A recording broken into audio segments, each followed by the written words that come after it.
بسم الله الرحمن الرحيم. السلام عليكم ورحمة الله وبركاته.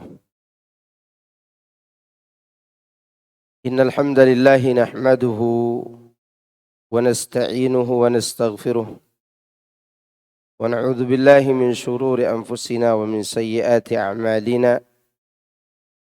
من يهده الله فلا مضل له ومن يضلل فلا هادي له، وأشهد أن لا إله إلا الله وحده لا شريك له، وأشهد أن محمدا عبده ورسوله صلى الله عليه وعلى آله وصحبه أجمعين وسلم تسليما كثيرا. أما بعد. Para jemaah sekalian rahimani Allah wa iyyakum, kita berdoa kepada Allah Subhanahu wa taala, mudah-mudahan Allah memberikan rahmat dan karunia-Nya kepada kita semuanya. Semoga pertemuan ini pertemuan yang dirahmati dan diberkahi oleh-Nya. Dan kita tidak lupa berdoa kepada Allah, semoga Allah senantiasa mencurahkan rahmat dan karunia-Nya kepada penulis syarah kitab ini sekaligus kepada penulisnya, yaitu Syekh Muhammad bin Abdul Wahhab dan juga Al-Ustadz Yazid rahimahumallah. Baik, insyaallah pada pagi ini kita akan membahas bab ke-32. Bab ini berkaitan dengan takut kepada Allah. Dalam matanya babnya ditulis bab qauluhu ta'ala, innama dzalikumus syaitanu yukhawwifu awliya'ahu fala takhafuhum wa khafuni in kuntum mu'minin. Ini judul babnya. Judul babnya adalah bab qaulihi ta'ala, innama dzalikumus syaitan yukhawwifu awliya'ah fala takhafuhum wa khafuni in kuntum mu'minin. Lalu dibuatlah judul yang dapat memberikan pemahaman kepada kita agar mempermudah pemahaman kita terhadap tema di bab ini. Temanya adalah takut kepada Allah. Ini penulis membawa kurang lebih 5 dalil yang dibawa. 3 dari ayat Al-Quran, 2 dari hadis. Ayat Al-Quran itu pertama surat Ali Imran ayat 157.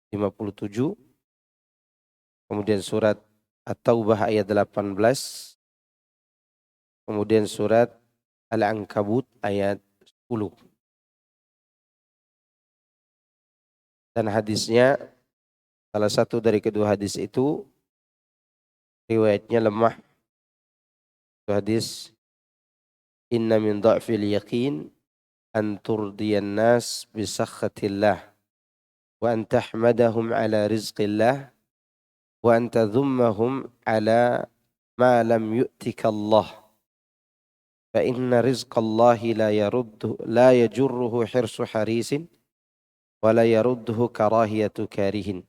Hadis yang ini secara riwayat dhaif. Dan riwayat apa? Dhaif.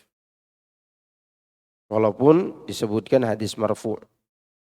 Hadis itu diriwayatkan oleh Abu Nuaim dan juga yang lainnya. Tetapi makna hadisnya benar. Makanya dikuatkan oleh hadis berikutnya yang riwayatnya sahih, riwayat Ibnu Hibban. Man iltamasa ridallah bisakhatin nas radhiyallahu anhu arda anhun nas. Wa man iltamasa ridan nas bisakhatillah sakhitallahu alaihi wa askhata alaihi nas. Ini riwayat Ibnu Hibban dan ini sahih. Nanti insyaallah kita bahas. Baik, di sini kata Al-Ustadz Yazid rahimahullahu ta'ala, khauf dalam artian takut termasuk kedudukan agama yang paling afdal dan paling agung. Khauf juga termasuk jenis ibadah yang paling mencakup, yang wajib diikhlaskan hanya kepada Allah Ta'ala. Maksud diikhlaskan, dimurnikan untuk Allah. Ya, takutnya itu berkaitan dengan ibadah. Takut itu ada beberapa macam. Pertama, khauful ibadah, yaitu takut yang bersifat ibadah, yang mengandung sikap merendahkan diri dan pengagungan serta ketundukan kepada yang ditakuti. Ini takut yang pertama. Ulangi ya. Khauf ibadah itu atau takut yang bersifat ibadah, biasanya seseorang dia akan merendahkan dirinya di hadapan orang yang dia takuti. Sekaligus dia akan mengagungkan orang tersebut dan tunduk taat kepadanya. Takut yang seperti ini definisinya tidak boleh diberikan kepada selain Allah. Di sini disebutkan takut jenis ini hanya boleh dipersembahkan kepada Allah saja. Ya. Ya, takut seperti ini hanya boleh dipersembahkan kepada Allah saja. Siapa saja yang mempersembahkannya kepada selain Allah, maka dia musyrik dengan syirik besar. Ya, maka dia musyrik dengan syirik apa? Besar. Seperti orang yang takut kepada berhala. Ada orang takut kepada berhala karena takut dia datang berkorban di situ. Ini yang dimaksud tunduk, takut, menghinakan diri itu. Atau takut kepada orang yang telah mati, yang dianggap sebagai wali. Kalau tidak berziarah ke sana takut kualat. Kalau tidak meminta kepada wali itu takut terkena musibah. Sehingga dia merendahkan dirinya di hadapan kuburan wali tadi. Ya. Yang mereka anggap bisa mendatangkan manfaat atau mudarat. Sebagaimana yang dilakukan oleh sebagian dari penyembah kubur. Yang takut kepada penghuni kubur melebihi takutnya kepada Allah. Makanya orang-orang yang berziarah kubur itu, kebanyakan mereka selain daripada cinta kepada pemilik kubur itu, mereka khawatir kualat. Takut apa? Kualat. Sehingga mereka merendahkan diri di hadapan kubur itu, mengagungkannya sekaligus tunduk kepadanya. Maka ini sudah menjadi takut apa namanya? Takut ibadah. Inti takut ibadah itu pada 3 poros tadi. Ya, dia menghinakan diri pada yang ditakuti, mengagungkan yang ditakuti, dan tunduk kepadanya dalam mentaati. Ya, kepadanya dalam apa? Inilah syirik, inilah takut ibadah yang bila dipersembahkan kepada selain Allah, maka dia jenisnya syirik di dalam rasa takut.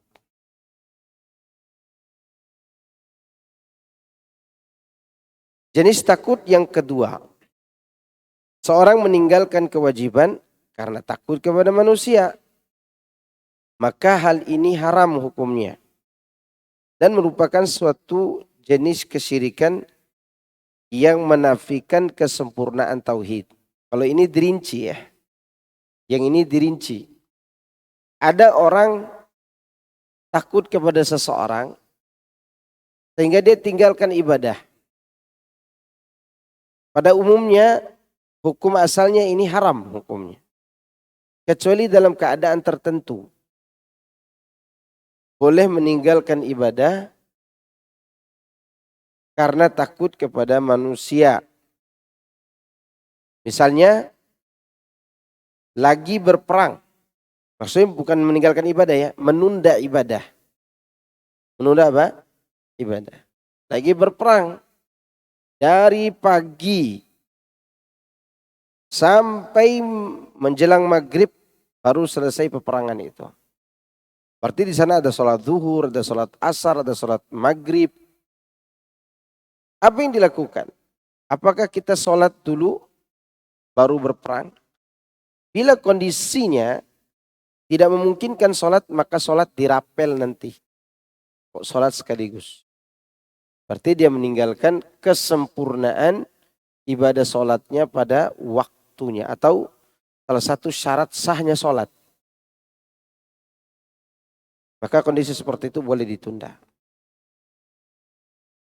Yang dimaksud di sini diharamkan ini adalah seorang karena takut dicela orang, takut dicaci maki orang, takut apa kata orang, ya, maka lalu dia tinggalkan ibadah, maka inilah yang disebut dengan takut yang diharamkan. Takut apa? Diharamkan. Seperti seorang takut berdakwah misalnya. Enggak usah bicara masalah tauhid syirik, nanti takut dicela orang misalnya. Ini dai berbuat syirik. Syirik yang mengurangi kesempurnaan tauhid, bukan syirik yang mengeluarkan dia dari Islam. Ada sebagian orang kayak gitu. Tak berani bicara tauhid, tak berani bicara syirik, tak berani bicara sunnah, tak berani bicara bid'ah. Karena hanya ingin mempertahankan persatuan semu yang mereka buat sendiri, yang pada hakikatnya dia ingin mengajak orang pada dirinya sendiri. Maka takut seperti ini sekali lagi hukumnya haram.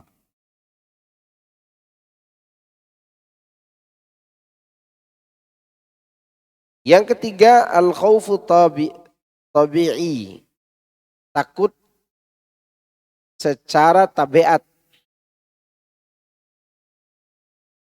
Takut ini jenisnya secara apa? Tabiat.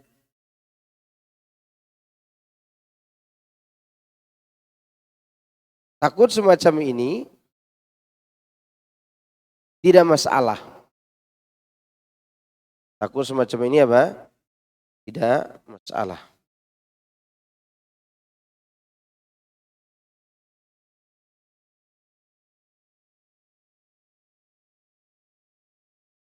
Jadi poin yang ketiga, takut tabi'i.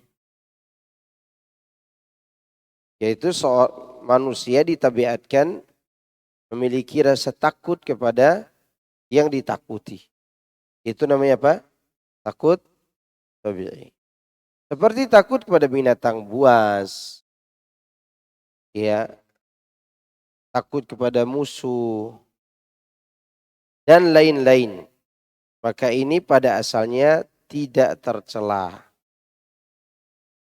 Kalau sebab-sebabnya memang sudah nyata.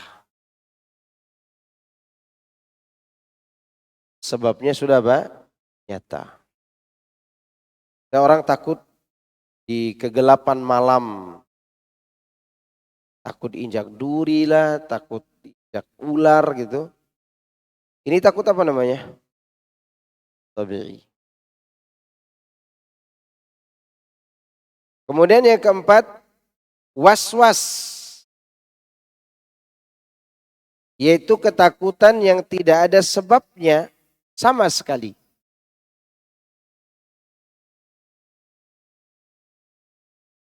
Atau ada sebabnya tetapi sebabnya lemah. Misal seorang yang melihat bayangan pohon yang ia sangka itu adalah musuh. Dia sangka itu adalah musuh yang akan menyerang dia. Maka ini adalah sifat pengecut. Yang tidak pantas seorang mukmin bersifat seperti itu. Ia harus menghilangkan prasangka-prasangka yang tidak ada hakikatnya ini. Jika Anda tidak menghilangkannya, maka sifat seperti ini akan membinasakan Anda. Akan membinasakan apa? Anda. Ini takut, was-was, wahan. Ini namanya apa? Al-wahan. Termasuk takut, ya, takut apa namanya itu? Takut usaha. Saya takut usaha nih, takut bangkrut. Tidak usah usaha. Akhirnya apa? Lemah. Akhirnya apa? Lemah. Maka takut jenis ini sifatnya pengecut. Sifat apa? Ada lagi enggak jenis takut yang lain? Selain daripada ini. Masih banyak jenis takut yang lain. Ada takut yang syubhat misalnya. Syubhatnya ini ditakuti karena memang kenyataannya ada sebabnya. Tetapi bila terjadi itu tidak akan memudaratkan yang takut. Apa contohnya? Artinya di sini termasuk was-was. Contohnya apa? Contohnya. Menerima sesuatu yang tidak jelas. Misalnya menerima dari pejabat. Menerima sesuatu yang tidak jelas dari seorang pejabat. Ini jangan-jangan ini korupsi nih. Cuci uang nih. Begitu ada kasus orang tersebut ternyata yang menerima pun kena kasus. Ini kasus ini kira-kira nyata enggak sebabnya? Nyata. Tetapi kita harus teliti dulu siapa nih yang memberi uang. Dan ternyata dia orang baik.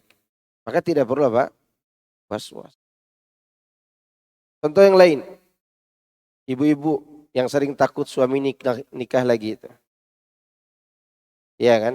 Dengar ustadz nikah lagi, dia duluan yang takut. Dia yang sakit.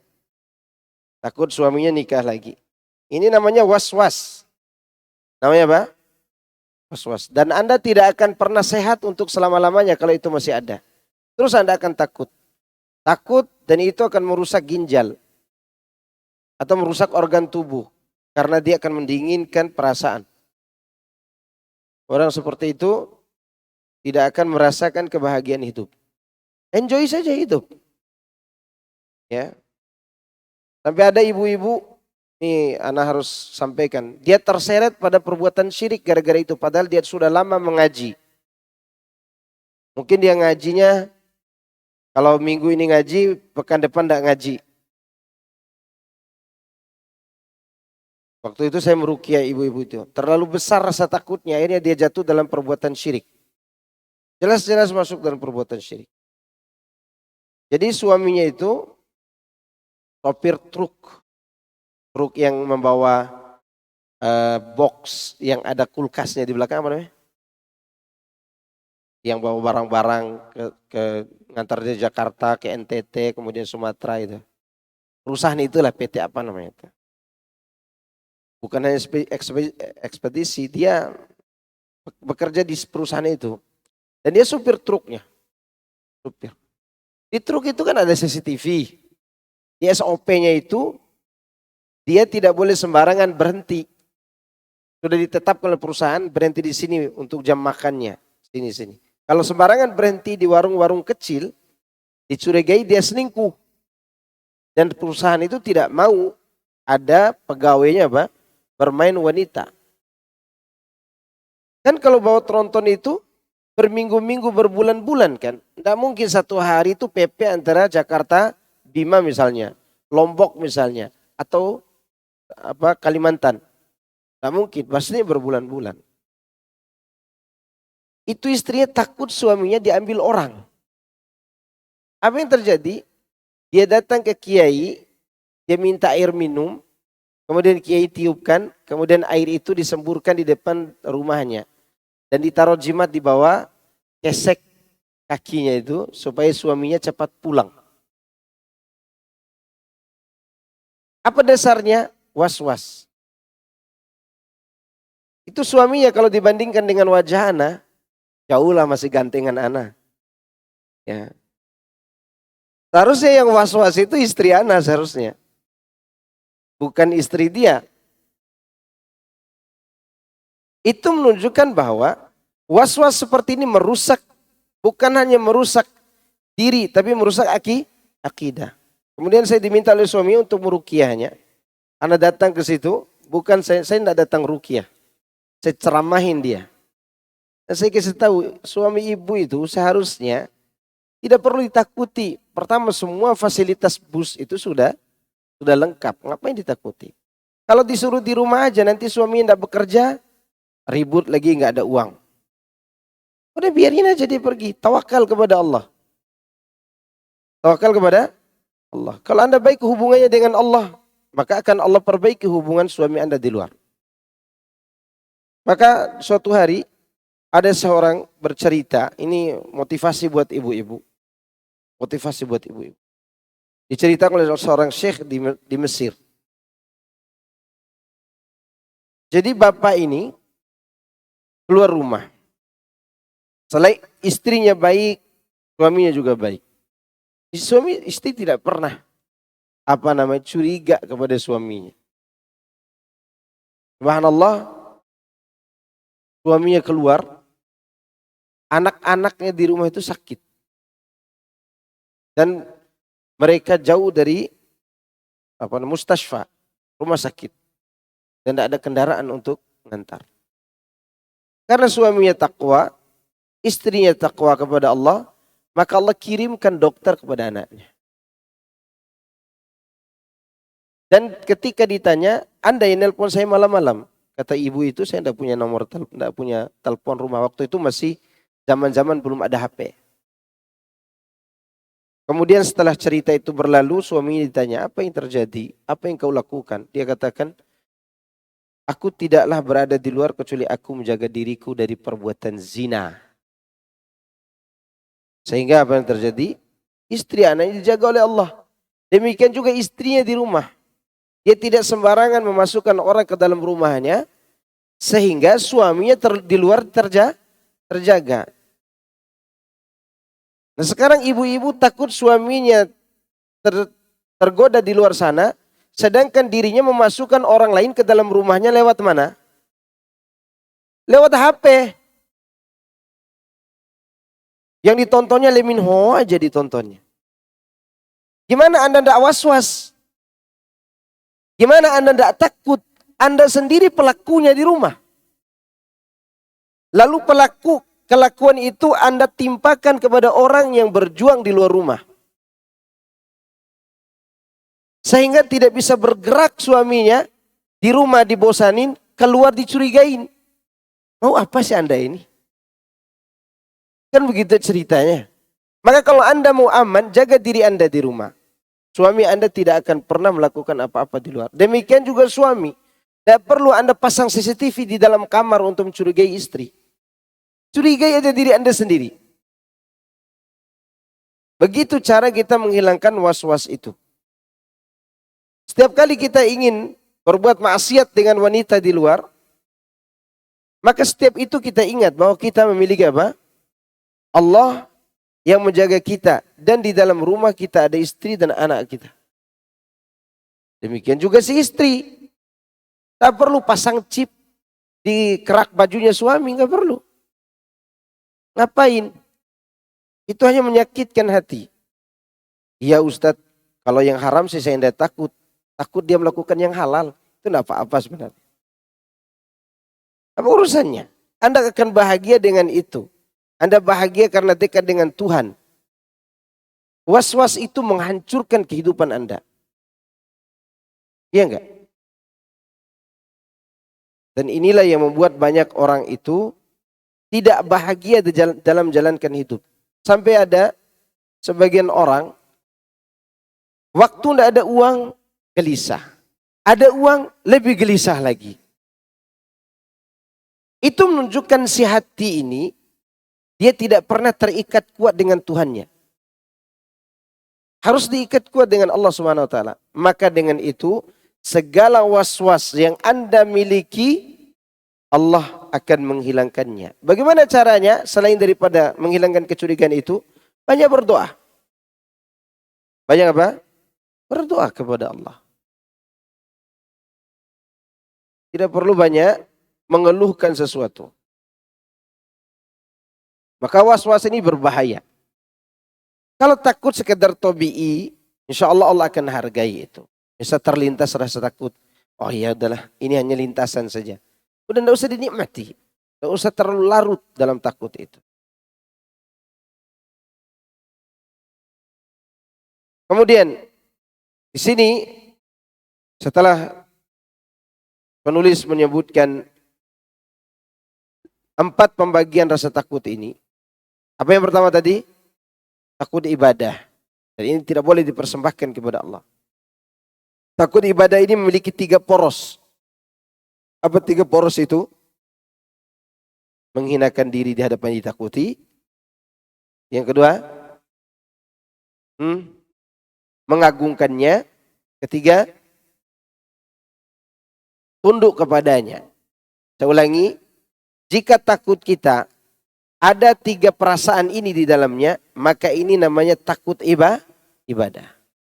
Jika ini diberikan kepada selain Allah, hukumnya syirik besar. Hukumnya apa? Syirik besar. Jelas sampai sini?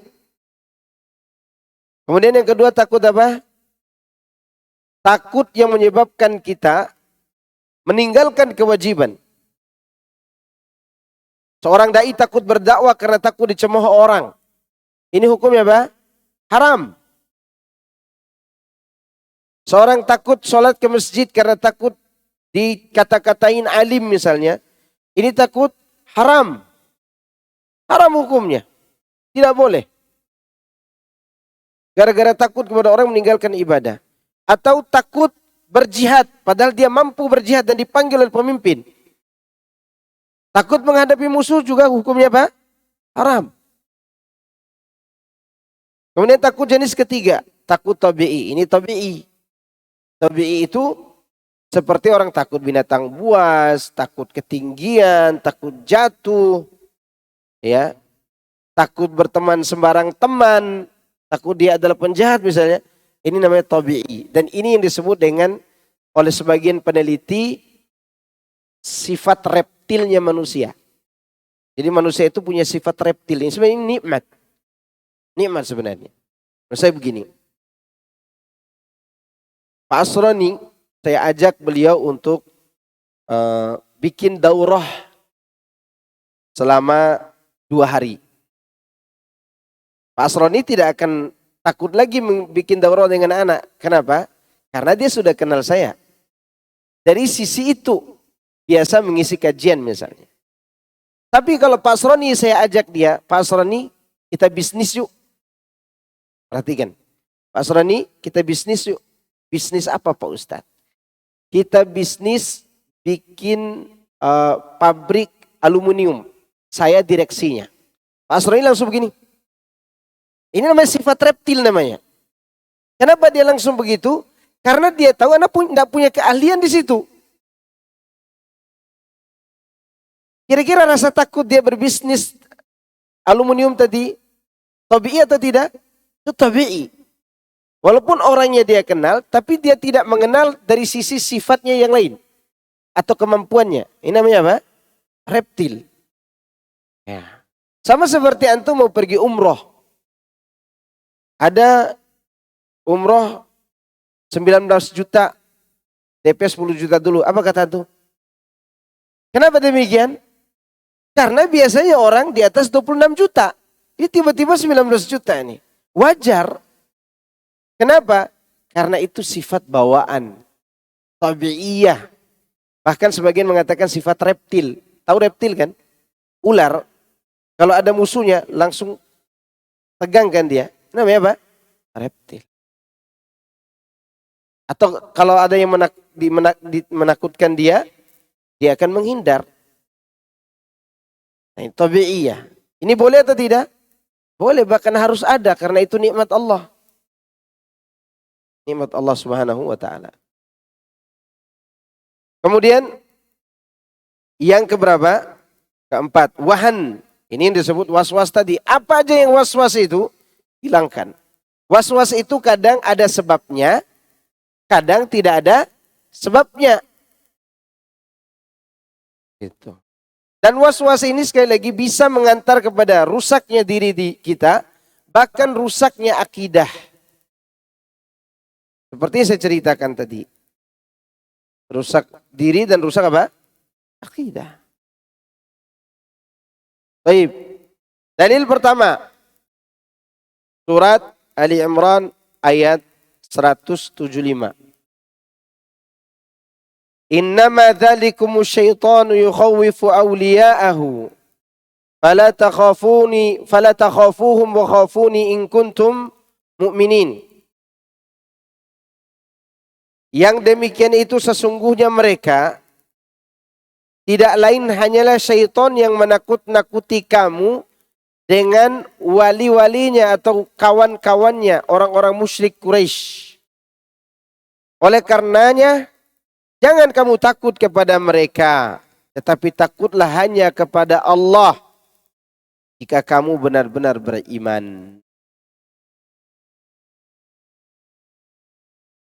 Imam Ibnul Qayyim rahimahullah menerangkan, di antara tipu daya musuh Allah, yaitu syaitan,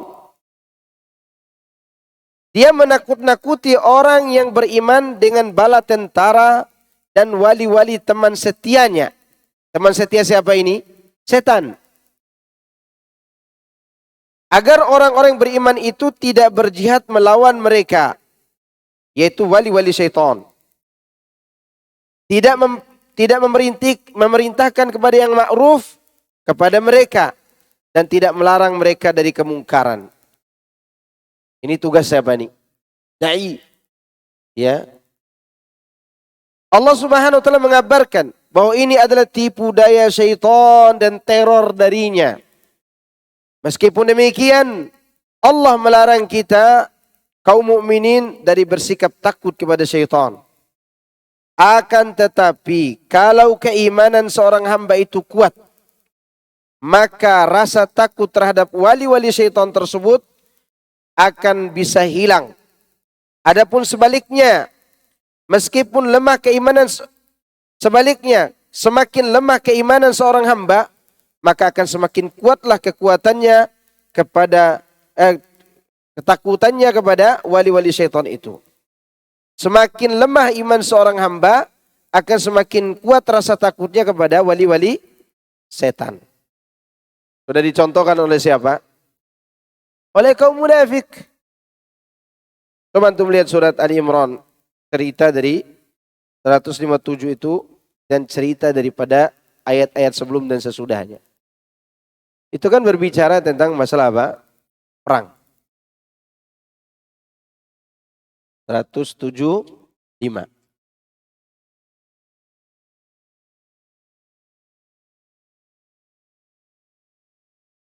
Nah, sebelum itu, sebelum ayat 100 di ayat 173-nya, alladzina qala lahumun nas innan nasa qad jama'u lakum fakhshawhum fazadahum imana wa qalu hasbunallah wa ni'mal wakil. Fanqalabu bi ni'matin minallah wa fadlin lam yamsashum su'un wattaba'u ridwanallah wallahu dzu fadlin azim. Lalu disebutkan innama dzalikumus syaitan yukhawwifu awliya'ahu. Perhatikan ayatnya di 173. Yaitu orang-orang yang mentaati Allah dan Rasulnya, yang ketika orang-orang mengatakan kepada mereka, yaitu orang-orang yang menyampaikan kabar tentang kedatangan kaum Quraisy setelah perang Uhud ini. Nanti saya akan ceritakan perang apa itu. Ya, sehari setelah Nabi pulang ke ke kota Madinah, kemudian kembali lagi ke tempat ini. Nah, pada saat itu orang-orang beriman mendapat berita bahwa orang-orang Quraisy telah mengumpulkan pasukan untuk menyerang kamu. Karena itu takutlah kepada mereka. Ternyata ucapan itu justru menambah keimanan kaum mukminin. Dan mereka menjawab, hasbunallah wa ni'mal wakil. Cukuplah Allah sebagai pelindung bagi kami dan dia sebaik-baik pelindung. Selanjutnya di ayat 174. Maka mereka kembali dengan nikmat dan karunia yang besar dari Allah. Mereka tidak ditimpa sesuatu bencana dan mereka mengikuti keridhaan Allah dan Allah mempunyai karunia yang besar. Perhatikan. Ayat ini, ayat 173 sampai 175 dan seterusnya atau sebelumnya, itu berkaitan dengan babak ketiga dari perang Uhud. Perang Uhud itu ada 3 babak. Pertama, kaum muslimin menang ketika pemanah masih di atas. 80% pemanah turun. Apa yang terjadi? Datang Khalid bin Walid dari belakang dan menyerang kaum muslimin. Waktu itu Khalid bin Walid radhiyallahu anhu masih musyrik. Babak keduanya, kaum muslimin mengalami kerugian. Saya tidak mau katakan mengalami kekalahan. Karena para ulama berbeda pendapat. Perang Uhud itu kalah apa rugi. Karena itu 2 hal yang berbeda. Sampai hari ini saya masih lebih condong kepada rugi. Karena rugi belum tentu kalah. Tandanya kaum muslimin tidak kalah waktu itu, mereka tidak meninggalkan medan peperangan. Tanda kalah adalah meninggalkan apa? Medan tempur. Nah, di hari Sabtu, setelah mengalami kerugian setelah dimakamkan syuhada Uhud, mereka pulang ke Madinah dari Uhud. Itu Sabtunya itu. Malamnya gak ada sahabat yang tertidur. Gak ada, satu pun dari yang tertidur. Kenapa? Terlalu berat lukanya. Dan Rasulullah pun ikut tidak tidur malam itu, memikirkan jangan-jangan orang kafir Quraisy akan balik lagi nih. Dengan membawa pasukan yang lebih besar untuk menyerang kota Madinah sampai seakar-akarnya. Selesai sholat subuh di hari Ahad, Rasulullah SAW mengumpulkan semua kaum muslimin yang ikut perang Uhud itu untuk keluar ke satu tempat yang jaraknya kurang lebih 50-an kilo. Namanya Hamra'ul Asad namanya. Namanya apa? Hamra'ul Asad. Tujuannya untuk menghalau kedatangan pasukan Quraisy yang berbalik arah lagi ke kota Madinah setelah mereka pulang. Nah, ketika berangkat ke sana, orang-orang munafik juga mau ikut. Mau ikut serta di dalam pasukan itu. Rasulullah melarang. Kemudian ada seorang sahabat yang tidak sempat ikut perang Uhud, namanya Jabir bin Abdullah. Yang dia tidak perang Uhud karena mengurus ayahnya yang lagi sakit.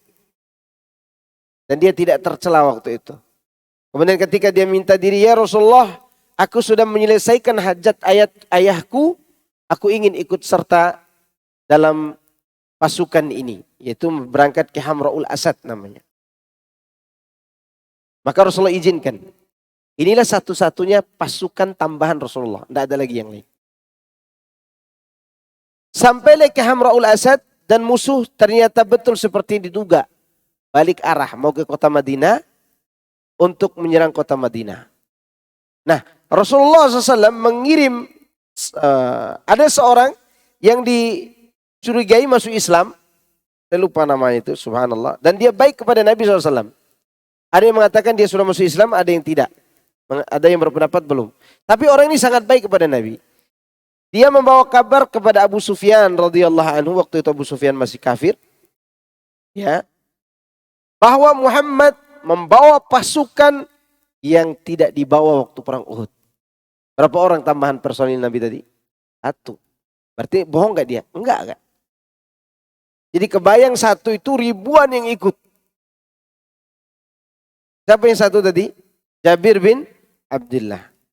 Lihat apa keistimewaan orang ini? dia takut kepada Allah, maka ditakuti juga oleh musuh. Satu orang. Seakan-akan banyak sekali pasukan tambahan itu. Di sisi musuh, ada kabilah yang datang kepada Nabi menyampaikan, Muhammad, wahai orang-orang yang, wahai kaum muslimin, tuh pasukan Quraisy sudah berkumpul, sangat banyak pasukan mereka.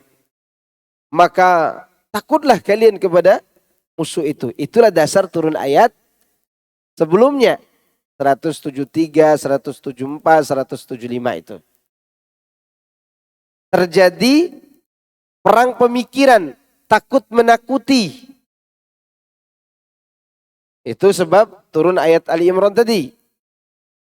Maka ternyata berita yang sampai ke telinga Abu Sufyan itu dimusyawarahkan dengan pembesar-pembesar Quraisy.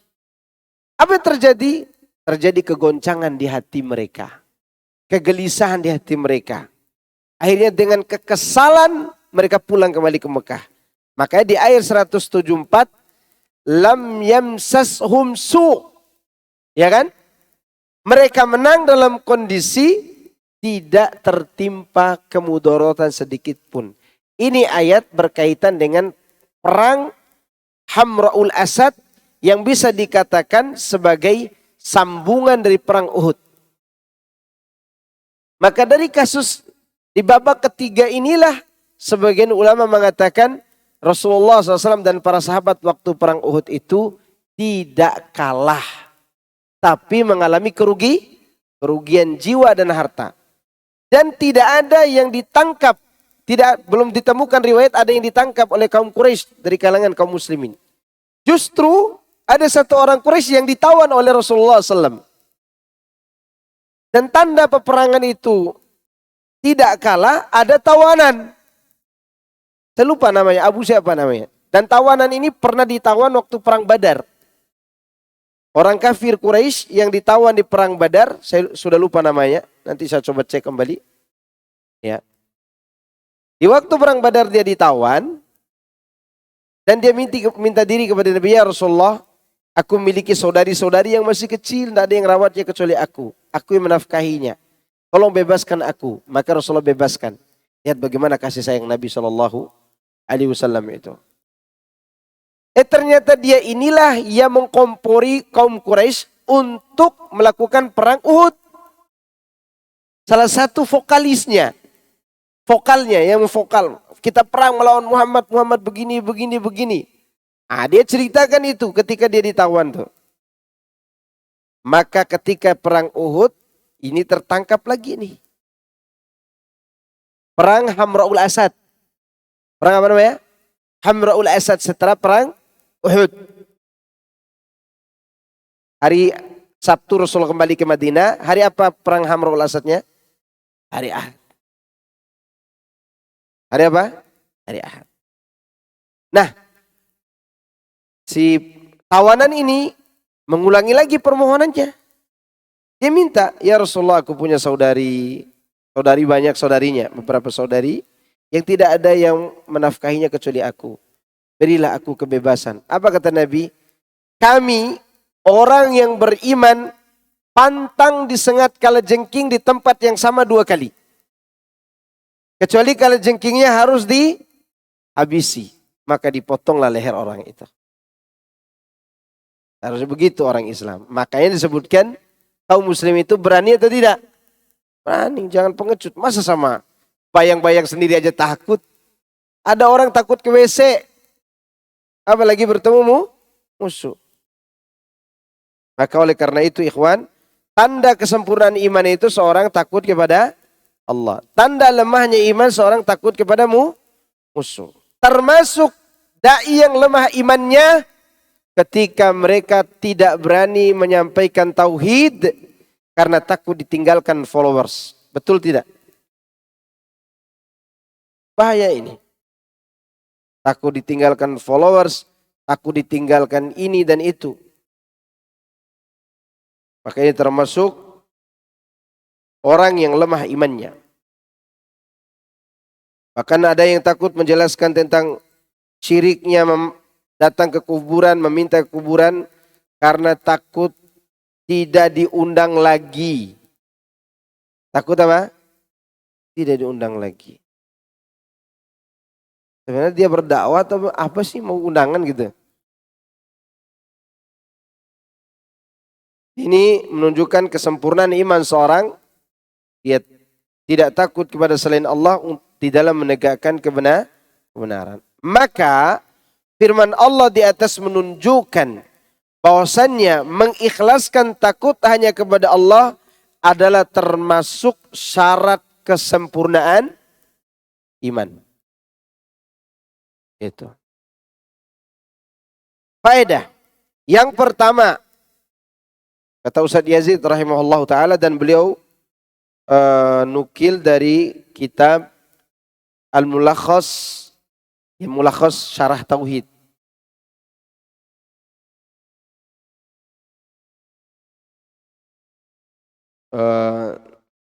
Ini disebutkan faedah yang pertama, haramnya meninggalkan sesuatu atau suatu kewajiban karena takut kepada makhluk. Tak boleh meninggalkan kewajiban karena takut kepada makhluk.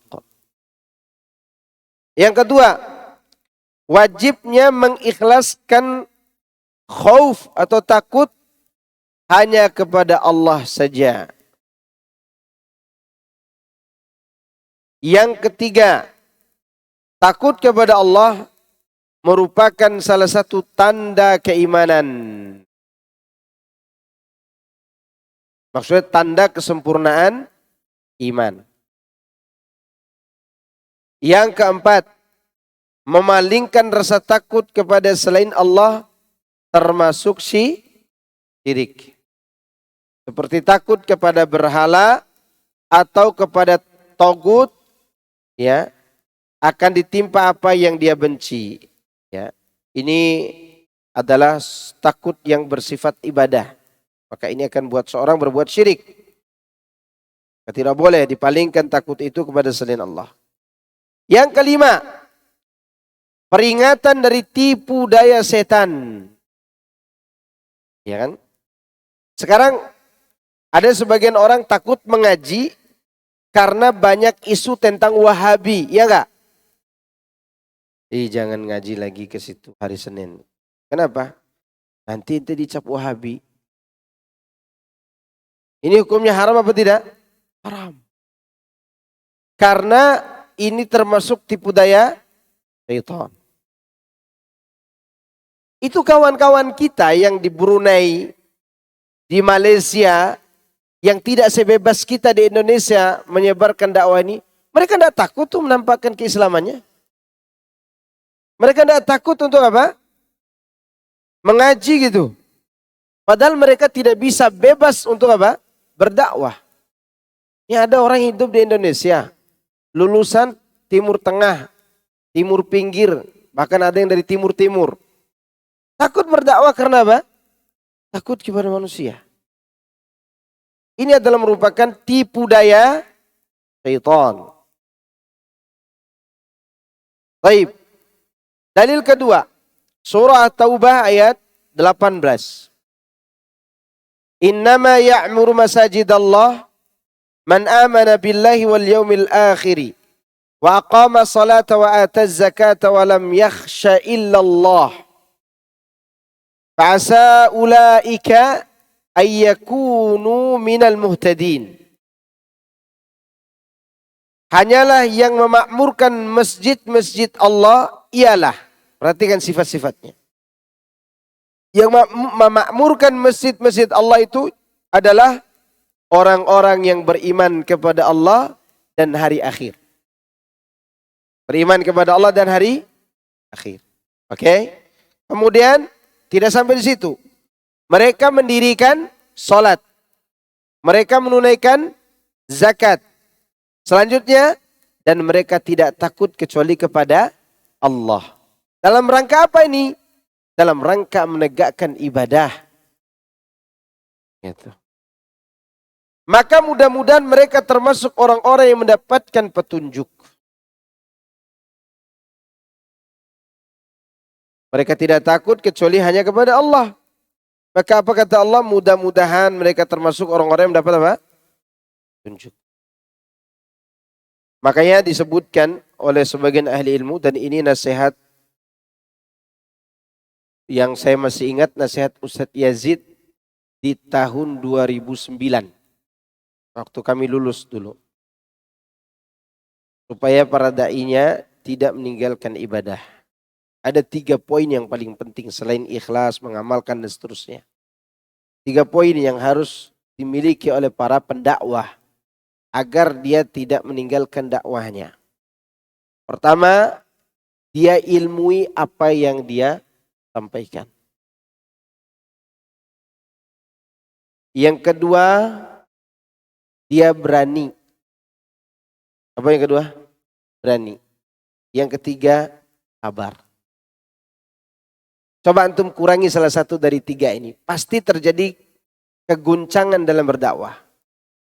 Orang berani dan sabar, tapi tidak punya ilmu. Apa yang terjadi? Sesat, menyesatkan. Ada orang berilmu dan dia berani, tapi cepat baperan. Tidak sabar. Oke? Ada orang berilmu, sabar, tapi tidak berani. Disuruh naik mimbar, gemetaran mimbar tuh. Maka 3-tiganya harus ada. Apa yang pertama? Ilmu. Kedua, berani. Ketiga, sabar. Berani akan membuat kita bisa menyampaikan apa yang kita tahu. Sabar akan buat kita santun ketika apa? Menyampaikan. Dan ilmu akan buat kita semakin mendapat apa? Petunjuk atau hidayah dari Allah Subhanahu wa ta'ala. Jadi ini yang perlu diperhatikan oleh kita semuanya.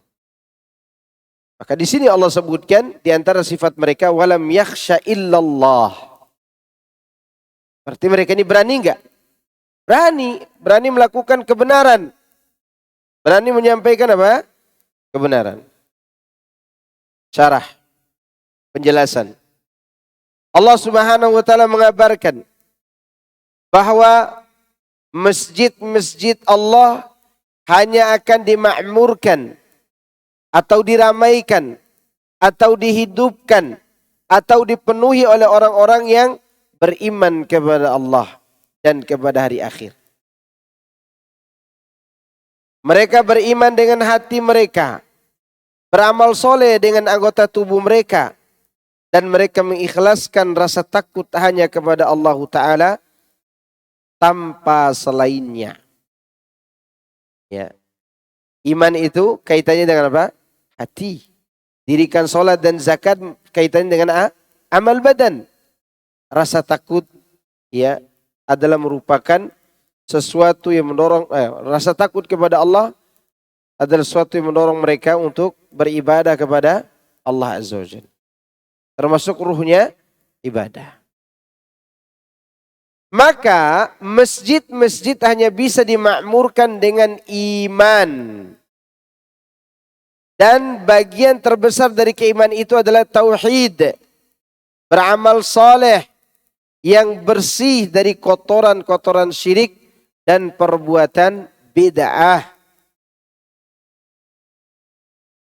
Jadi amal soleh itu adalah amal yang bersih dari kotoran-kotoran syirik dan bid'ah. Nah, mereka lah yang bisa memakmurkan apa? Masjid Allah. Maka oleh karena itu orang-orang yang tidak memiliki hati yang tulus kepada Allah, tidak memiliki keimanan yang kokoh, mereka itu biasanya setengah hati untuk memakmurkan apa? Masjid. Apakah orang-orang minta-minta di jalan itu dianggap memakmurkan masjid? Belum tentu. Buktinya sholat zuhur masih minta uang mereka. Nah ke masjid. Ya kan? Begitu waktu asar masih juga di situ minta uang untuk apa? Pembangunan masjid. Apakah tukang-tukang yang bangun masjid ini termasuk memakmurkan masjid? Tidak. Buktinya azan mereka masih ketuk-ketuk. Jadi orang yang memakmurkan masjid itu hanya orang yang punya iman. Lalu iman itu menolong dia berbuat kebaikan. Di antara kebaikan yang bisa dia lakukan di masjid apa? Salat 5 waktu bagi laki-laki. Menuntut ilmu, baca Quran, mengajarkan Quran. Kenapa mereka bisa lakukan itu? Jawabannya innama ya'muru masajidallah man amana billahi wal yawmil akhir. Memiliki hati yang tulus dan amalnya bersih dari perbuatan syirik dan bid'ah. Coba antum perhatikan orang-orang berbuat syirik itu. Orang-orang berbuat bid'ah lah, tidak berbicara orang berbuat syirik dulu. Berbuat bid'ah. Kalau lagi acara Maulid Nabi dan Isra Mi'raj, penuh masjid, ya enggak? Acara misalnya jam 10 pagi. Di mana acaranya? Di masjid. Penuh orang di masjid itu, laki-laki, anak muda, anak kecil datang ke situ. Bapak-bapak yang tidak pernah kelihatan mukanya di masjid, kelihatan juga pada hari itu. Begitu azan zuhur dan kresek sudah mulai dibagikan, pulang ke rumahnya. Tak sholat di masjid. Entah apa yang dilakukan di rumahnya, apa sholat atau tidak. Yang jelas adalah Allah ingin membuktikan. Innama ya'muru masajidallah man amana billahi wal yawmil akhir. Maka bergembiralah orang-orang yang senantiasa memakmurkan masjid. Semoga dengan itu, makanya Allah katakan di akhirnya, fa'asa ulaika ayyakunu minal muhtadin. Mudah-mudahan mereka itulah yang mendapatkan apa? Hidayah. Faedah, wajib mengikhlaskan rasa takut kepada Allah.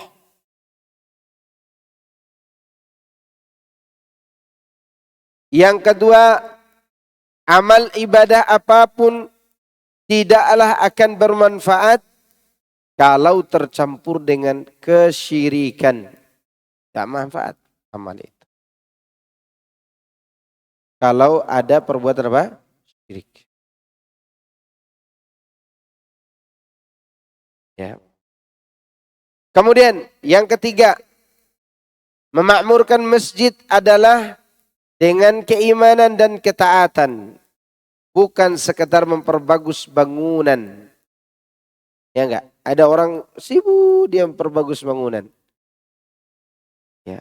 Bahkan dia yang menyumbang di masjid itu. Begitu azan dia tidak ada ke masjid. Sama sekali tidak ke masjid. Bukan hanya itu memakmurkan masjid. Tapi dengan mempraktekkan apa yang Allah sebutkan tadi.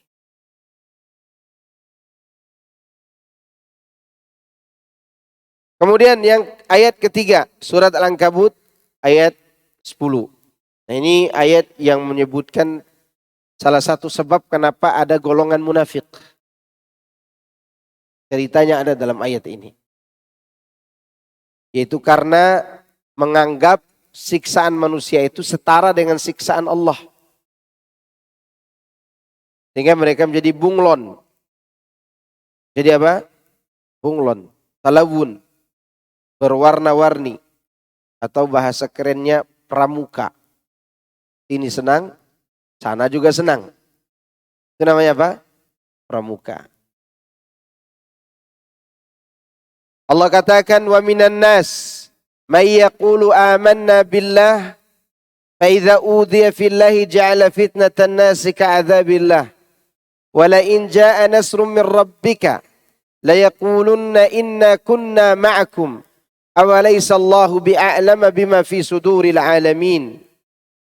Kata Allah Azza wa Jal, dan di antara manusia ada yang berkata, kami beriman kepada Allah. Maka apabila dia disakiti karena imannya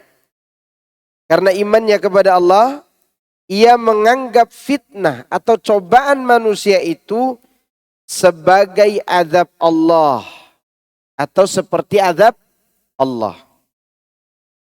Dan sungguh jika datang pertolongan dari Rabb-Mu, mereka pasti akan berkata.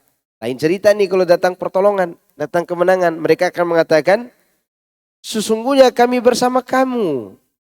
Bukankah Allah lebih mengetahui apa yang ada di dalam dada semua manusia? Seluruh alam. Maka lanjutan ayat ini, ayat 11-nya. وَلَا يَعْلَمَنَّ اللَّهُ الَّذِينَ آمَنُوا وَلَا يَعْلَمَنَّ الْمُنَافِقِينَ. Dan Allah benar-benar mengetahui siapa orang-orang yang beriman. Dan Allah juga mengetahui siapa orang-orang munafikin. Bagaimana cara mengujinya? Allah uji dengan disuruh menghadapi musuh. Baik musuh dalam berjihad maupun musuh dalam berdakwah.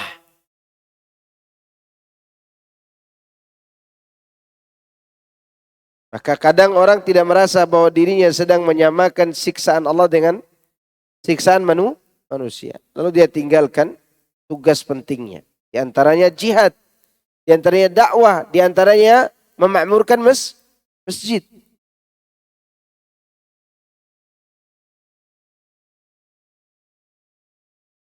Di sini kata penulis, kata Ustaz Yazid rahimahullahu taala, Allah mengabarkan tentang sifat suatu kaum yang mendustakan yang ia masuk dalam keimanan tanpa ilmu.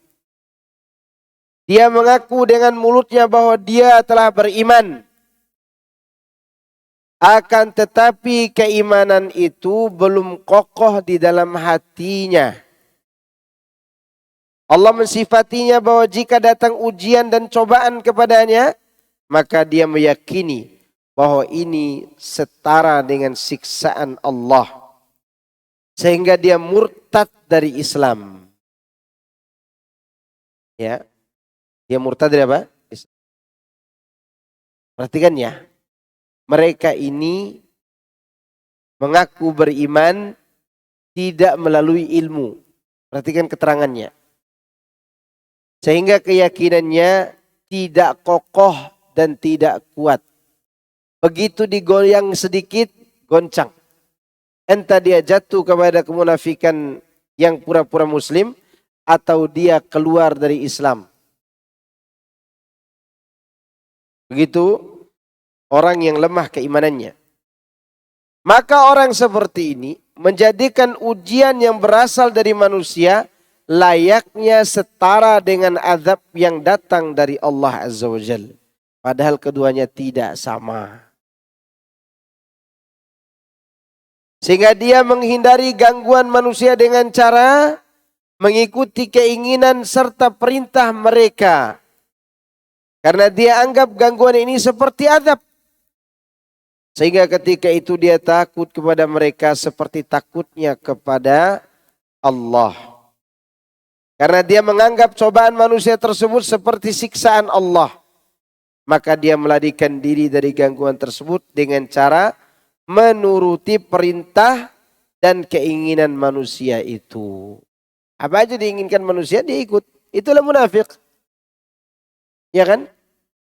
Jika jemaah pengajiannya suka dangdutan, dia akan mengundang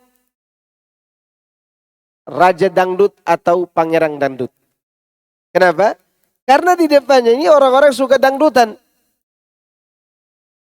Kalau yang di depannya orang-orang suka musik rock and rock itu, dia akan undang. Dia akan mengikuti keinginan siapa? Manusia. Maka da'i itu ada 3 jenis. Da'i itu ada berapa jenis? 3. Pertama, du'atul imarah atau du'atu al-amir. Da'i yang menjilat kepada penguasa. Itu pertama. Apa saja diinginkan penguasa itu yang dia bicarakan. Yang tidak diinginkan tidak berani dia bicarakan. Ya. Yang tidak diridhoi dia tidak berani apa? Membicarakan. Ini da'i siapa? Umarah. Da'i umarah. Al-umara. Da'inya para penguasa. Yang kedua, du'atu al-ammah. Da'inya para masyarakat umum. Yang ketiga, du'atu al-millah. Da'inya agama. Mana yang benar dari 3 ini? Dai mengajak kepada agama. Dai umarah, dia akan berdakwah sesuai dengan apa yang diinginkan oleh penguasa. Dia tidak berani mengingkari kemungkaran penguasa. Dan dia tidak berani mengarahkan penguasa itu kepada jalan yang benar. Karena yang dia takuti dua. Takut kehilangan fulus dan takut mampus. Sehingga minal fulus ilal manfus. Itu yang terjadi. Takut. Kan kalau dia nyaman di situ dapat apa? Fulus. Kalau dia berani ngomong yang sebenarnya bisa mampus. Imma dia dipecat atau dia dipenjara. Ini namanya dai apa? Umara. Yang kedua dai al-ammah. Dai orang banyak. Pokoknya apa yang disukai oleh orang banyak, dia akan menyukainya dan akan menyampaikannya. Walaupun bertentangan dengan apa? Syariat Allah.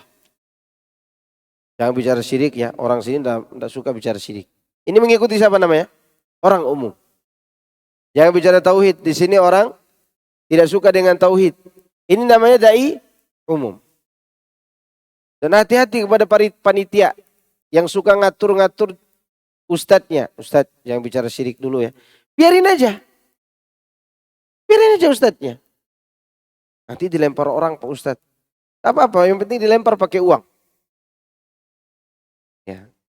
Atau dilempar pakai sandal juga tidak terlalu sakit. Yang penting apa? Jangan dia melemparkan dirinya dan kaum mukminin ke dalam api neraka. Kemudian yang ketiga dai du'atu al-millah. Dai yang mengajak kepada agama. Apa saja yang ada dalam aturan agama, dia akan bicarakan. Meskipun yang dihadapi penguasa dan masyarakat. Dan itu dilakukan oleh para nabi dan rasul. Nabi Ibrahim berdakwah kepada Namrud. Dan berdakwah juga kepada masyarakatnya. Yang kedua belah pihak ini sama-sama berbuat kemusyrikan. Maka yang menyuruh Nabi Ibrahim ditangkap itu siapa? Penguasa. Yang menangkapnya orang umum. Nabi Ibrahim berlaku sebagai dai siapa? Dai-nya Allah. Yang menegakkan agama Allah Azza wa Jalla. Karena kalau Nabi Ibrahim terjatuh pada salah satu dari dua itu, berarti apa bedanya Nabi Ibrahim itu dengan orang-orang yang menyamakan siksaan Allah dengan siksaan manusia. Maka Nabi Ibrahim dilempar kemana waktu itu? Ke dalam api. Api yang digunakan itu disebutkan dalam tafsir Tabari. Bangunannya setinggi 30 hasta. 30 hasta itu kurang lebih 15 meter tingginya atau 16 meter. Kan sehasta segini. Ya. 30 hasta. Disusun dari batu-batu besar, dibuat bangunan. Lalu di dalam bangunan yang tinggi ini dipenuhi kayu. Lalu dibakar api di dalamnya. Dan Nabi Ibrahim dilempar ke dalam situ. Api yang menyala ditambah dengan panasnya batu, tentu tulang belulang Nabi Ibrahim jadi apa? Abunya pun sudah tidak ada. Habis terbakar. Kira-kira sama enggak api ini dengan siksaan Allah nanti di yaumul qiyamah? Tidak. Apalagi cuma ngomongin orang. Wahabi ini. Ya kan? Lebih besar mana? Kasus Nabi Ibrahim atau hanya sekedar dicela? Nabi Ibrahim dibakar. Alaihi salam. Dan dia konsisten menjadi du'at da'i al-millah. Da'i mengajak kepada agama. Penguasa dan rakyatnya sama-sama musyrik. Apa kata Nabi Ibrahim ketika dia menghadapi ayahnya dan kaumnya? Wa idh qala Ibrahimu li abihi wa qaumihi innani bara'um mimma ta'budun illa alladhi fatarani fa innahu sayahdin wa ja'alaha kalimatan baqiyatan fi 'aqibihi la'allahum yarji'un. Ingatlah ketika Ibrahim berkata kepada ayahandanya, kepada orang tuanya, dan kepada kaumnya, wahai ayahku, wahai kaumku, sungguhnya aku berlepas diri daripada apa yang kau sembah selain Allah. Kecuali kepada yang menciptakan aku dan dia akan berikan hidayah kepadaku. Lalu Nabi Ibrahim menjadikan kalimat itu diwarisi oleh keturunannya agar mereka kembali kepada jalan kebenaran. Dan ayat itu dibawakan oleh penulis di kitab ini, kitab Tauhid, di bab kelima. Bab kelima, coba antum lihat di bab kelima. Ayat kedua. Bab tafsir Tauhid. Wa syahadati an la ilaha illallah.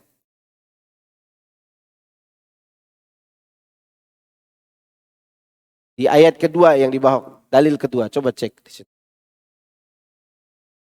Surat Az-Zukhruf. Ini namanya murojaah namanya. Surat Az-Zukhruf. Waktu itu Ustaz lainnya yang bahas ya. Sudah ketemu? Oh, bab ke-6, bukan bab kelima. Bab ke-6, afwan. Bab ke-6. Di ayat kedua yang dibawakan oleh penulis. Dalil kedua. Surah Az-Zukhruf ayat 26 sampai 28. Sudah ketemu? Begitu berdakwah. Itulah da'i'u ad-du'atu al-millah. Disebutkan dalam surat Maryam dengan perkataan yang sama. Wa a'tazilukum wa ma tad'una min dunillahi wa ad'u rabbi. Asa alla akuna bidu'ai rabbi syaqiyya. Aku berlepas diri dari kalian dan dari apa yang kalian mintai selain Allah. Dan aku berdoa hanya kepada Rabbku. Aku berharap Allah tidak mengecewakan aku dalam doaku. Itu Nabi Ibrahim.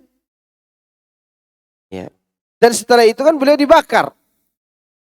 Setelah dibakar baru beliau meninggalkan kaumnya. Setelah dibakar baru beliau meninggalkan kaumnya.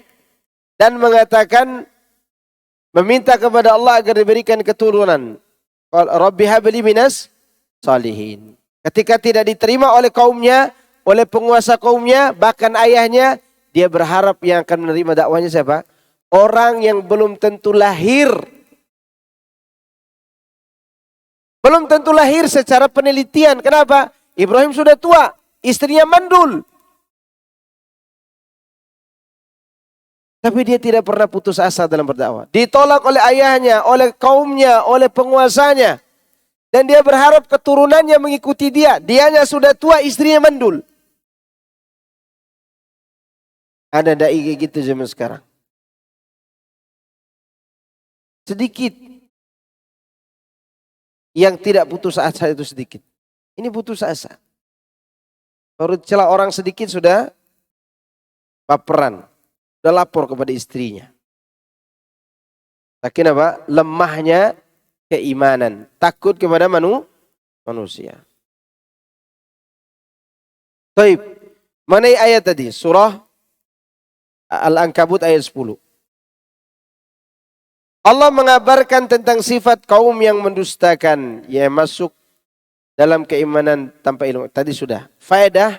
Tadi sudah disebutkan ya faedahnya. Faedah. Takut dari gangguan manusia dikarenakan beriman merupakan takut kepada selain Allah. Antum takut kepada manusia sehingga meninggalkan keimanan itu sama saja takut kepada selain Allah. Hati-hati. Yang kedua, wajibnya bersabar dalam menghadapi gangguan ketika menempuh jalan Allah. Dan kesabaran yang seperti ini adalah tanda keimanan. Disebutkan oleh Ibnu Qayyim dalam kitabnya Al-Fawaid, ya, sabar itu bukan hanya tanda keimanan. Kedudukannya seperti kepala untuk jasad. Kata beliau, "Idza quti'ar ra'su fala hayata lil jasad." Kalau kepala terpotong, kehidupan untuk jasad pun hilang. Maka sabar itu kata Ibnu Qayyim seperti kepala. Iman kita seperti apa? Tubuh. Kalau kepala hilang bisa hidup? Nggak ada. Orang bisa hidup nggak tanpa kaki? Bisa. Tanpa tangan? Bisa. Bahkan ada orang hidup setengah. Nggak ada bagian bawahnya tubuhnya. Masih hidup. Tapi ada orang berjalan tanpa kepala. Kalau ada, antum lari karena itu hantu. Ya. Atau ada yang hidup tanpa kepala, itu film kartun. Atau yang dulu pernah waktu kecil-kecil kita, drama Sarsepu itu. Yang hilang kepalanya tuh. Jalan orangnya. Dan itu hanya bohong. Tidak akan mungkin orang hidup tanpa kepala. Demikianlah iman dan amal. Tanpa sabar, dia bisa hilang. Dan itu yang membuat orang munafik ini menjadi munafik. Karena tidak sabar.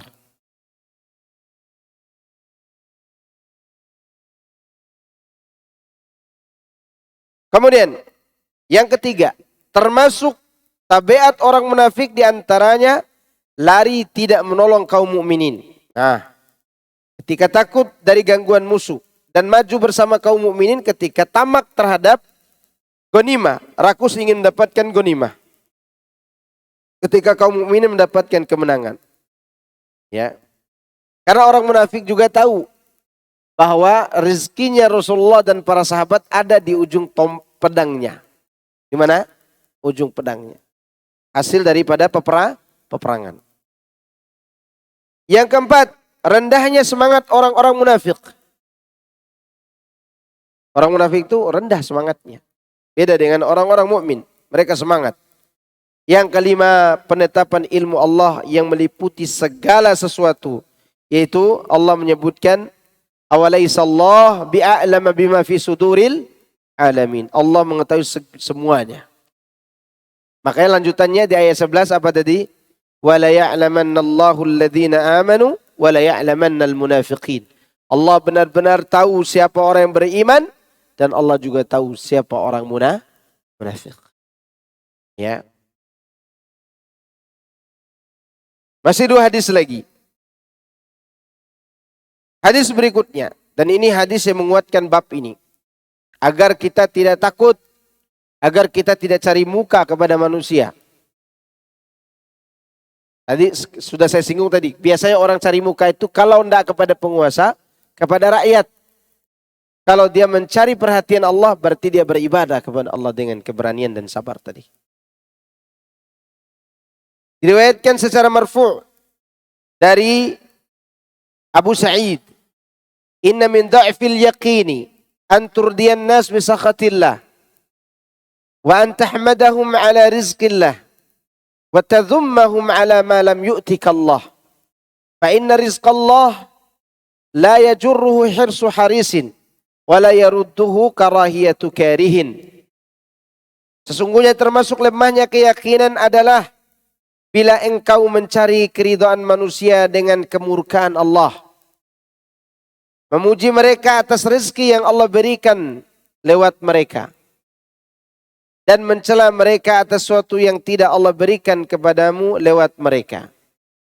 Sesungguhnya rezeki Allah itu tidak dapat didatangkan oleh ketamakan orang yang tamak dan tidak pula dapat digagalkan oleh kebencian orang yang membenci.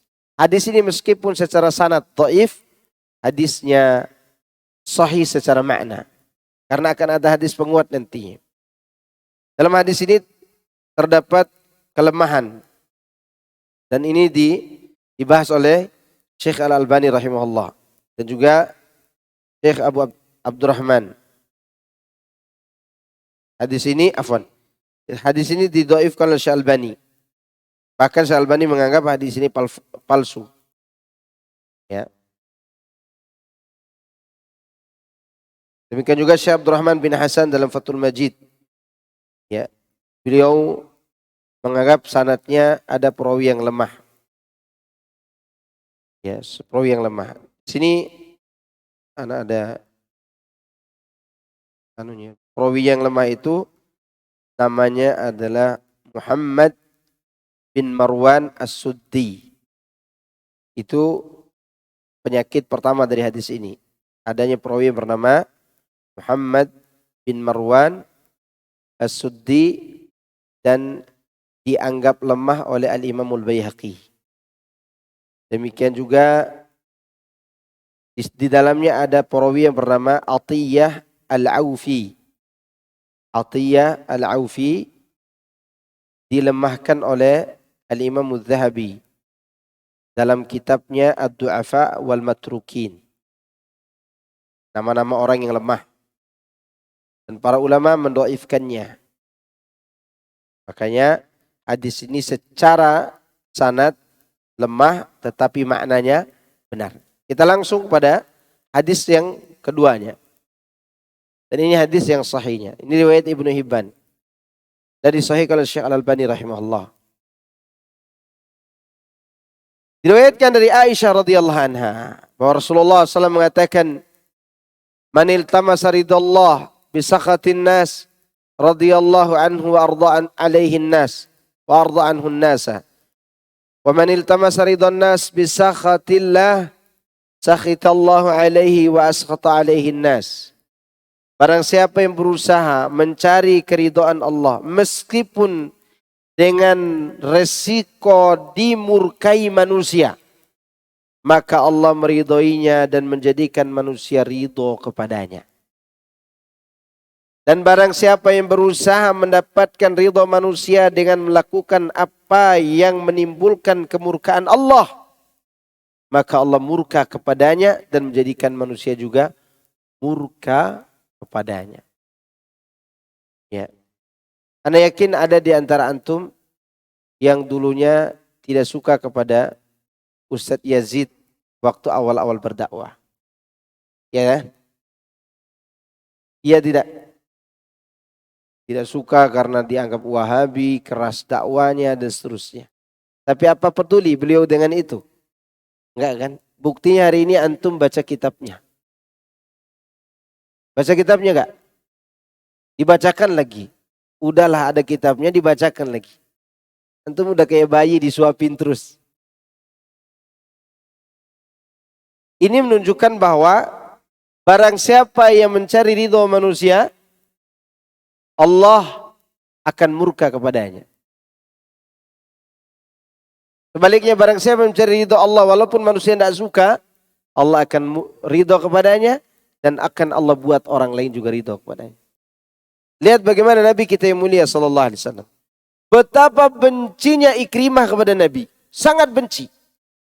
Karena Ikrimah dendam kepada Nabi atas pembunuhan, atas kematian siapa? Abu Jahal ayahnya. Saking bencinya Ikrimah itu waktu perang Khandaq, ini Khandaq nih. Tidak bisa dilalui oleh kuda nih, parit itu. Dia masuk ke lorong kecil, hampir dia terjebak di dalam Khandaq itu dan hampir kena anak panah dan tombak kaum muslimin. Kenapa dia begitu beraninya? Karena saking bencinya kepada Nabi. Begitu Fatu Mekah, dia jadi DPO, TO, target operasi. Dia melarikan diri ke Yaman mau menyeberang ke Habasyah. Istrinya di Makkah masuk Islam. Dan istri meminta kepada Nabi, ya Rasulullah, jika Ikrimah datang masuk Islam, apakah dia akan lolos dari eksekusi? Kata Nabi, iya. Maka istrinya mengikutinya. Singkat cerita dia balik lagi. Sebelum dia sampai ke Mekah, apa kata Nabi kepada para sahabat? Ja'akum Ikrimah mu'minan. Musliman. Ikrimah akan datang kepada kalian dalam keadaan sebagai muslim. Padahal dia TO. Target operasi. Sehingga setelah itu dia cinta gak kepada Nabi? Bukan cinta lagi, sangat cintanya melebihi cinta kita semua ini. Itulah Ikrimah. Demikian juga Tumamah bin Usal yang begitu benci kepada Nabi. Selesai perang Khandaq, perang-perang kecil yang terjadi di situ dan kondisi antara perang Khandaq sampai perjanjian Hudaibiyah ini dua ini Khandaq, ini Hudaibiyah ini perjanjian. Di tengah-tengah waktu ini waktu yang sensitif. Orang asing mana saja yang masuk ke kota Madinah pasti ditangkap oleh para sahabat. Ini Sumamah saking bencinya kepada Nabi, dia masuk dalam kondisi yang sangat-sangat sensitif ini. Apa tujuannya? Dia ingin menikam Nabi meskipun nyawanya menjadi korban, nyawanya jadi taruhannya. Saking dia benci kepada Nabi. Ternyata dia duluan ditangkap. Pada saat dia pergi umroh ala jahiliyah. Begitu ditangkap karena dia orang asing, Rasulullah berkata kepada para sahabat, kalian kenal orang ini?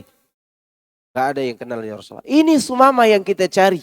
Ternyata Sumamah ini menjadi apa? Target operasi juga. Dia pernah membunuh kurang lebih 10 orang penghafal Quran di zaman Nabi. Karena tidak jadi membunuh Nabi, dia membunuh apa? Sahabat Nabi. Nah ini yang kita cari ini. Maka apa kata sahabat di antaranya kalau salah Umar? Ya Rasulullah izinkan aku yang memenggal lehernya. Nabi melarangnya. Diperlakukan 3 hari 3 malam dengan cara diberikan makanan dan air susu kambing oleh Nabi, maka dia pun tertarik masuk Islam. Begitu dia masuk Islam, apa yang dia katakan? Ya Rasulullah, demi Allah, kata dia. Dulu tidak ada wajah manusia yang paling ku benci di muka bumi ini melebihi benciku kepada wajahmu. Tidak ada agama dan ajaran yang paling aku benci di muka bumi melebihi benciku kepada agamamu. Namun sekarang setelah aku masuk Islam, demi Allah, tidak ada orang yang paling kucintai di muka bumi ini melebihi cintaku kepadamu. Dan tidak ada agama yang paling kucintai di muka bumi ini melebihi cintaku kepada agamamu. Kata siapa tuh? Sumamah. Siapa dia tadi? Pembenci, pembangkang, durhaka, bahkan nekat masuk dalam kondisi yang sangat sensitif. Di antara perang Khandaq dan perjanjian apa? Hudaybiyah. Karena perang Khandaq ini perang di mana kaum muslimin mengembalikan lagi izahnya sebagai kaum muslimin. Setelah mereka dihinakan karena rugi di perang Uhud. Perang Khandaq. Setelah itu terjadi operasi besar-besaran. Dan Rasulullah kadang mengirim pasukan ke sana, kemari dan seterusnya. Untuk apa? Untuk mengamankan keadaan dan mengembalikan izzah kaum muslimin. Ada dia penyusup. Harusnya dipenggal lehernya. Tapi Nabi perlakukan dia dengan baik. Kemudian dia masuk Islam dan dia mencintai siapa? Rasulullah SAW. Maka oleh karenanya hadis ini shadaqa Rasulullah SAW. Begitu cara kita hidup. Jangan takut panjangkan jenggot, naikkan celana, antum datang mengaji, istri antum disuruh pakai jilbab, enggak usah takut. Dicemooh orang biarkan aja. Tapi jangan antum katakan biarkan anjing menggonggong kafilah berlalu, jangan, semakin besar masalahnya. Nanti orang tersinggung. Biarkan saja ucapkan ucapan yang baik. Maka lakukan isi hadis ini. Oleh karenanya di antara penjelasan hadis ini, Nabi SAW menerangkan jalan yang dengannya manusia mendapat keridhaan Allah dan keridhaan manusia.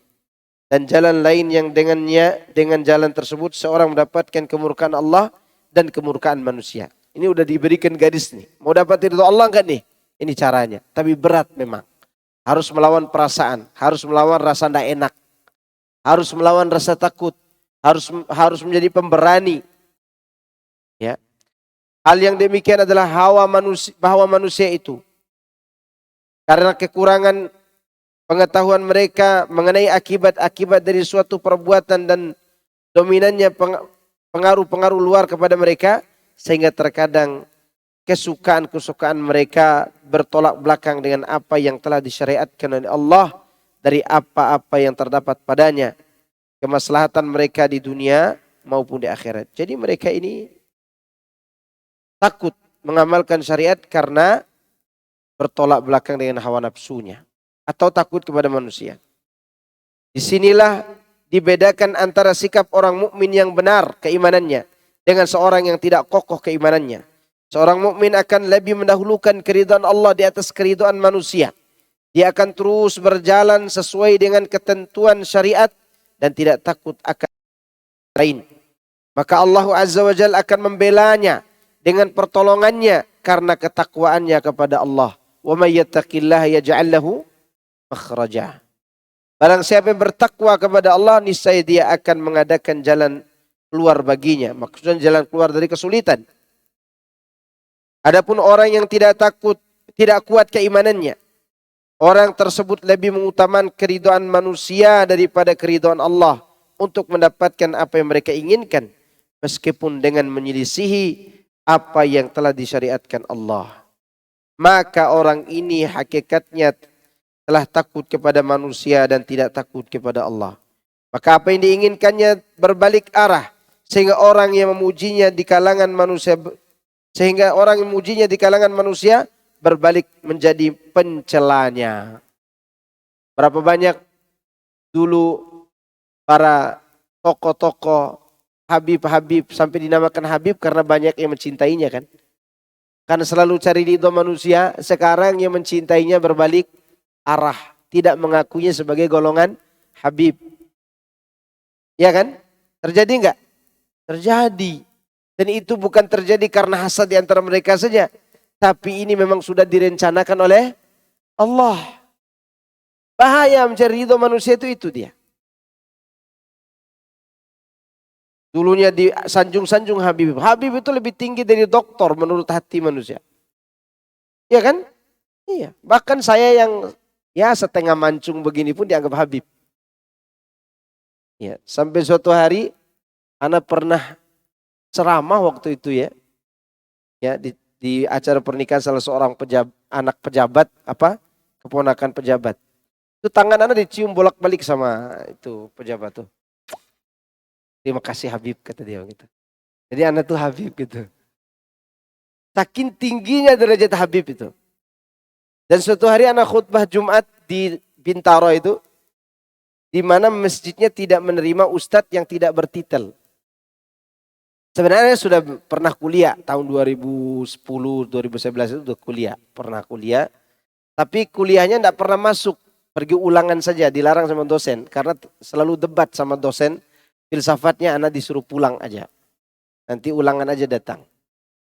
Nah, ijazah saya dapat, cuman ijazahnya dianggap ijazah haram oleh sebagian ustadz. Saya kan lapor ke ustadz, anak dapat ijazah begini-begini. Haram hukumnya kata ustadz. Udah saya tinggalkan ijazah. Katanya udah dibeli oleh orang Papua tuh ijazah saya. Nah, saya ditanya titel itu. Saya tidak punya titel. Akhirnya si DKM ngomong, kami kasih LC aja ustadznya. Nggak boleh, bohong. Boleh, bohong. Ya udah, enggak usah anak khutbah. Jangan ustadz udah datang ini. Udah tenang aja ustadz, duduk aja ustadz. Ya. Itu anak sholat tahiyatul masjid dulu. Ya, diumumkan di mimbar kan biasa diumumkan laporan kas masjid dan seterusnya. Tibalah waktunya disebut anak lagi ruku nih. Yang akan menjadi khatib Al-Ustadz Al-Mukarram Al-Habib Mashkur bin Dahlan. Abu Mawadah, ya Allah. Setelah kan lagi ruku nih, mau senyum anak lagi. Ada izin mereka untuk apa? Untuk menyebutkan kita itu. Itu menunjukkan bahwa ini adalah doktrin yang sudah masuk ke dalam hati manusia. Memuliakan apa? Habib. Tapi sedemikian mereka muliakan, suatu hari nanti beralih mencela, dan ini terjadi. Saling apa? Mencela, mencaci maki, mencemooh. Dan mencemooh mereka bukan kita. Dan kita tidak biasa mencemooh orang. Kita tidak biasa dengan cara apa? Mencaci maki orang dengan berlebih-lebihan seperti itu. Kecuali ajarannya yang kita apa? Bantah. Maka kita katakan shadaqa Rasulullah sallallahu alaihi wasallam. Faedah dari hadis ini. Tentunya faedahnya sama dengan ayat-ayat tadi. Di antara tambahannya adalah bahwa seorang yang ingin mendapatkan ridho Allah dan ridho manusia, dahulukan ridho Allah. Ya. Jangan sampai kita gara-gara ridho manusia kita tinggalkan hak Allah Subhanahu wa taala. Ayat halaman 335, kandungan bab ini, tafsir ayat dalam surah Ali Imran tadi sudah disebutkan. Kemudian maksudnya ayat ini menunjukkan bahwa khauf termasuk ibadah yang harus ditujukan kepada Allah saja. Kemudian tafsir surat Al-Bara'ah ayat 5, ayat 18. Ayat ini pun menunjukkan bahwa memurnikan rasa takut kepada Allah adalah wajib. Sebagaimana wajibnya sholat, zakat, dan kewajiban syariat lainnya. Kemudian tafsir dalam surat Al-Ankabut, ayat ini menunjukkan bahwa merasa takut akan perlakuan buruk dan menyakitkan dari manusia dikarenakan iman kepada Allah termasuk takut kepada selain Allah. Artinya takut seperti yang dilakukan oleh orang-orang munafik akan menyeret mereka kepada kekufuran. Kemudian yang keempat, keyakinan bisa menjadi lemah dan bisa menjadi kuat. Lemahnya keyakinan kita ketika mencari ridho manusia. Dan terutama terhadap dunia. Kemudian 5, tanda lemahnya keyakinan antara lain 3 perkara yang disebutkan dalam hadis Abu Sa'id Al-Khudri. Apa tadi? Dalam hadis Abu Sa'id itu, pertama, inna min tu'fil iman, mencari ridha manusia dalam kemurkaan Allah. Yang kedua, memuji manusia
saya macam-macam.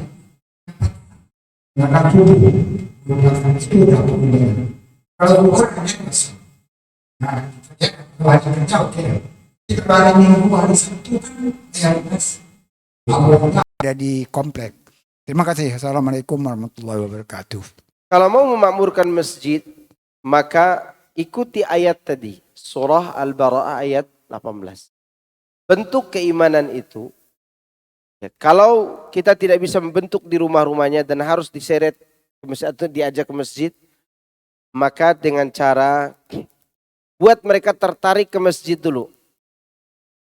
Entah itu ada acara buat anak-anaknya, sehingga mereka juga hadir, seperti anak-anaknya diajarkan TPA misalnya, dan lewat anak-anaknya kita beritahukan tentang pentingnya orang tua ke masjid, atau bapaknya ke masjid, seperti dilakukan oleh Syekh Mukbil rahimahullahu ta'ala.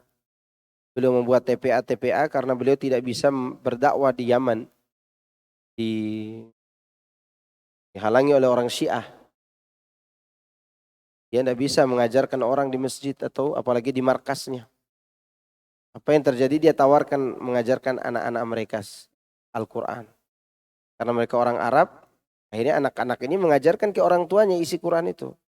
Lalu Syekh Mukbil mau diserang oleh orang tuanya, kemudian anak-anak mereka mengatakan, bukan Syekh yang mengajarkan kami. Ini Quran yang selama ini pernah kita hayati. Maka akhirnya Syekh memiliki markas kan di Yaman, markas di Damaj. Apa? Ya, Damaj.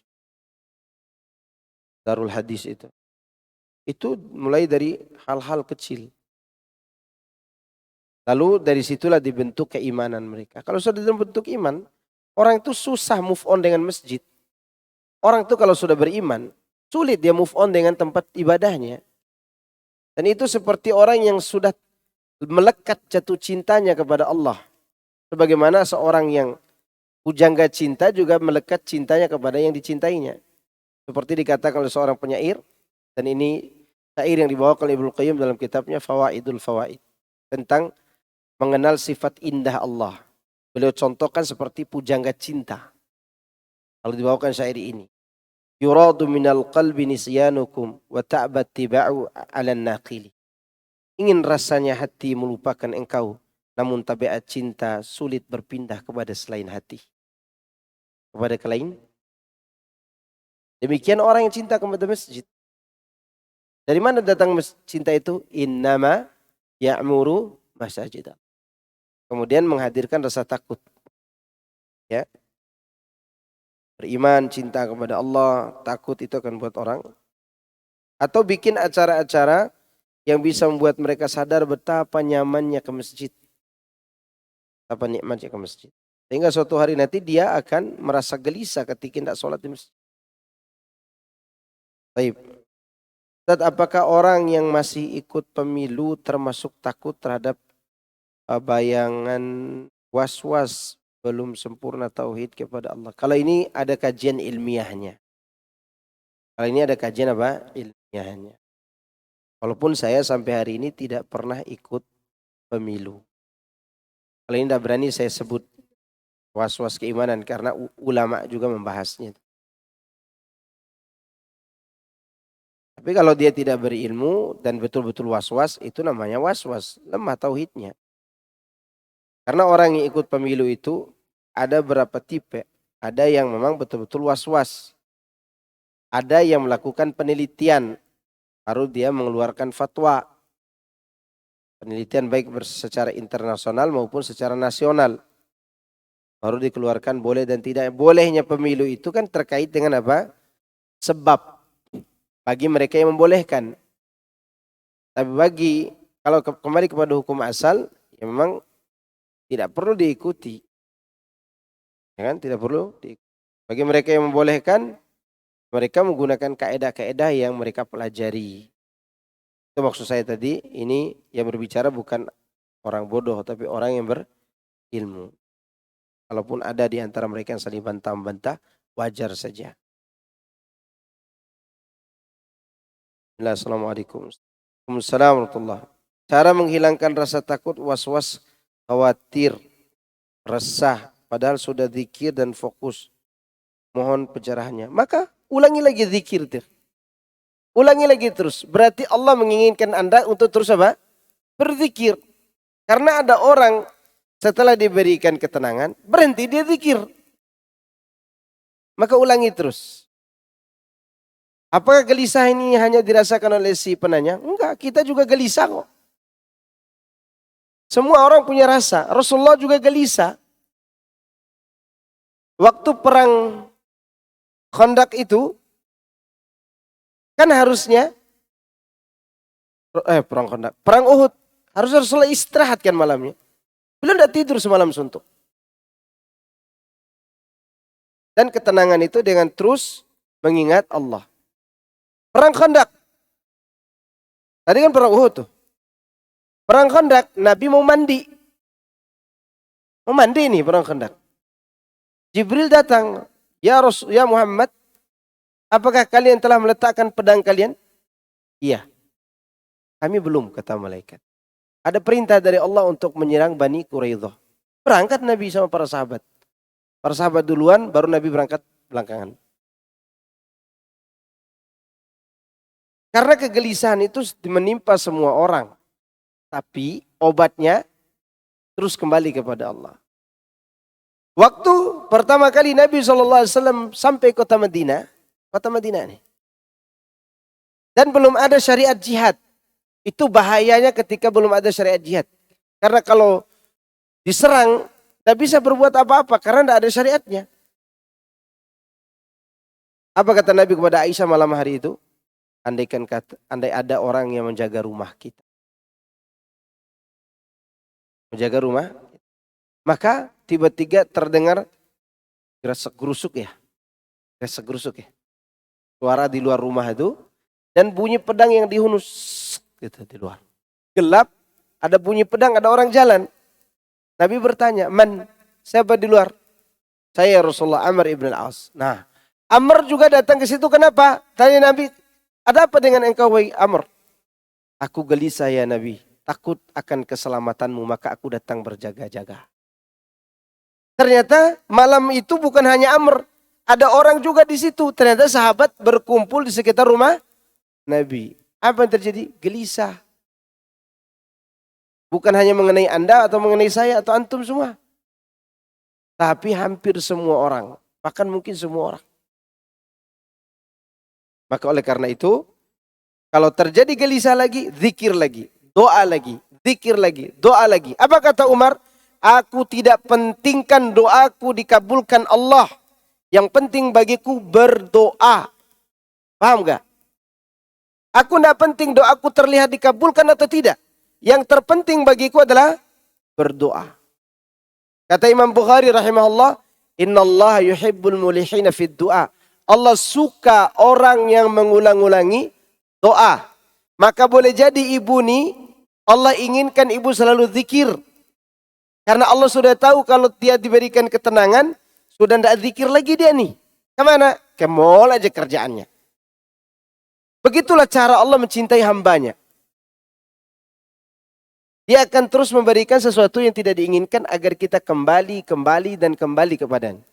Kalau kita hidup di zaman Nabi, lebih gelisah lagi kita. Lebih gelisah lagi. Subhanakallahumma wa bihamdika asyhadu an la ilaha illa anta astaghfiruka wa atubu ilaik.